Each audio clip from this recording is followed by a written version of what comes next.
Over the next few months, with the implementation of a revised strategy, Facebook's 2 billion users will see less content produced by news organizations and more from their friends, if all goes according to the company's plan. So what does that mean for the media companies that have come to depend on the social media giant to drive readers to the articles and videos they create? Facebook's announcement on Thursday that it would deprioritize articles and videos may not have come as a surprise to most publishers, but it will almost certainly put a scare into them, even if it is not yet clear what the effect will be. As the company tries to return to its friends and family roots, news outlets like BuzzFeed, CNN, The Washington Post and The New York Times will be watching closely. The change casts a spotlight on the data and algorithms used to sort Facebook's news feed, which is core to its enormous digital advertising business. Every user sees a different set of content and ads, ranked and tailored based on their characteristics, what they click and what their friends do. Although Facebook prioritizes certain posts, like those new baby and engagement announcements that quickly draw likes and comments, there are no hard and fast rules for what a user sees first. In that vein, it's unclear for publishers how Facebook's rules around meaningful content will affect them because space in newsfeed is limited. Showing more posts from friends and family and updates that spark conversation means we'll show less public content, including videos and other posts from publishers. Adam Mosseri, the head of Facebook's news feed, wrote in a blog post on Thursday night. As part of the shift, Facebook pages run by publishers and businesses may see a reduction in the number of people they reach and site visits, he wrote. The numbers will vary based on factors including the type of content they produce and how people interact with it, Mr. Mosseri added. Mark Zuckerberg, Facebook's chief executive, said in an interview with The Times on Thursday that he wanted the company to focus on meaningful interaction. With the changes, the company will prioritize posts that it believes are likely to spur discussion among people who know one another and reduce the kind of content that people simply scroll past or watch. Raju Narisetti, the chief executive of the Gizmodo Media Group, the unit of Univision that operates Jezebel and other sites, said he was expecting the changes any day, but that he had not heard from Facebook about what it could mean for publishers if Facebook downplays low-quality publishers. As is widely rumored, it could be a net positive for Gizmodo, Jezebel, The Root, and our other brands, Mr. Narisetti said in an email.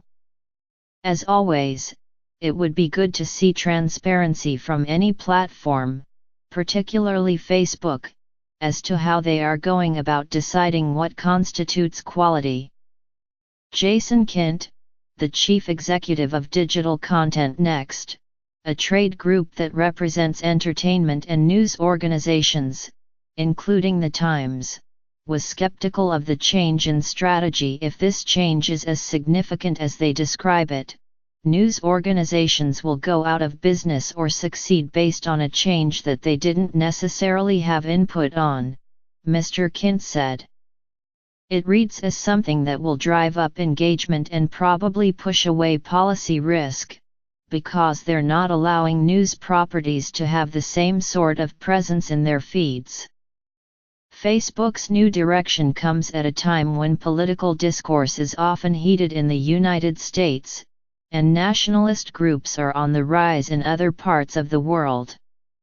In this charged political atmosphere, agents working for a Kremlin-linked company, the Internet Research Agency, disseminated content that reached an estimated 126 million users in the United States in 2016, Facebook revealed to Congress during hearings on the matter last year. The move away from news-related content may be a way for Facebook to step back from the political debate, which brings up issues known to ruin family get-togethers.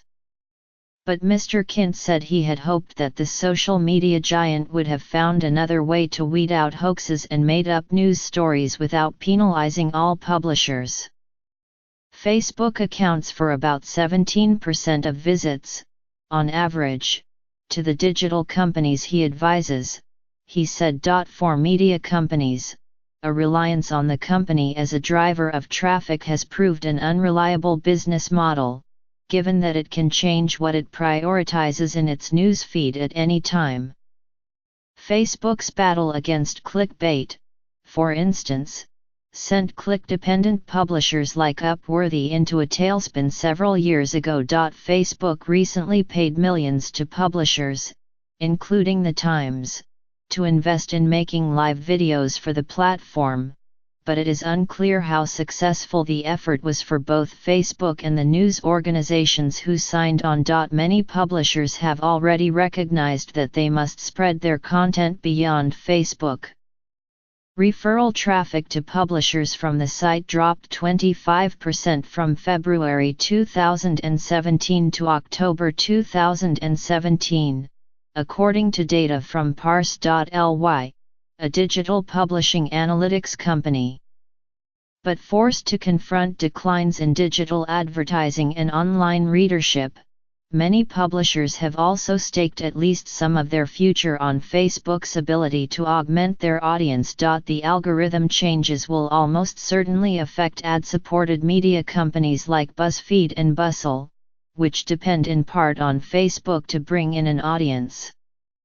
But publishers that have lately shifted to subscription-based business models, including The Washington Post and The Times, will also have to confront the likely declines in referral traffic that the changes will bring. Almost half of American adults get at least some of their news from Facebook, according to a recent survey from the Pew Research Center. The changes matter more for media companies, which can garner more exposure in people's feeds based on how often their content is being shared or viewed, than for brands, which typically pay for their posts to appear there.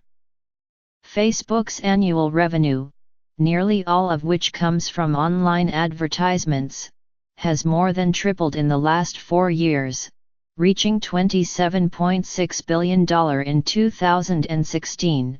When it posted a net profit of $10.2 billion.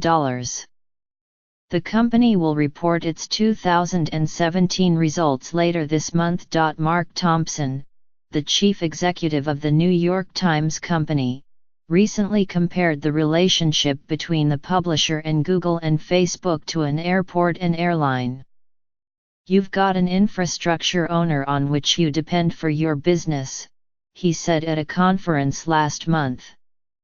Both parties gain from a smooth operation. But the economic division of value is sometimes difficult and the operation is sometimes difficult. Robert Thomson, the chief executive of News Corporation, which owns the Wall Street Journal, said that he had algorithm angst at a conference last summer. He complained that although algorithms are viewed as objective and scientific, they are in fact throwing up content from parameters that you've set. He added, "The news skew in algorithms is immense and the potential censorship in algorithms is immense."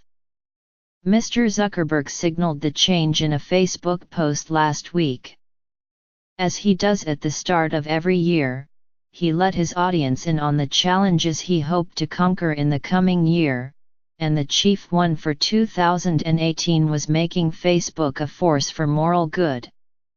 His company's return to its scrapbook roots seems to be a part of making good on that aim. "The world feels anxious and divided," Mr. Zuckerberg wrote, "and Facebook has a lot of work to do, whether it's protecting our community from abuse and hate, defending against interference by nation-states, or making sure that time spent on Facebook is time well spent."